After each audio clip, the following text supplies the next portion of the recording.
Um dia antes de começar oficialmente o evento, a equipe TOTS League foi visitar o espaço para arrumar nossas coisas, conhecer a área que a gente ia ficar. E foi impressionante com o que a gente se deparou. Já estava tudo pronto, tudo ligado, a maioria das coisas já estavam no lugar. A gente ficou espantado com o tamanho de verdade que seria o evento.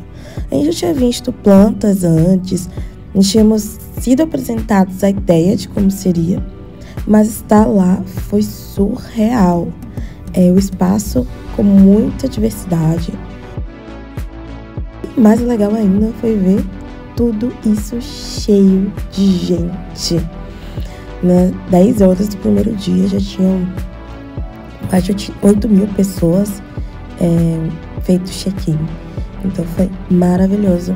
Estou muito feliz de ter participado.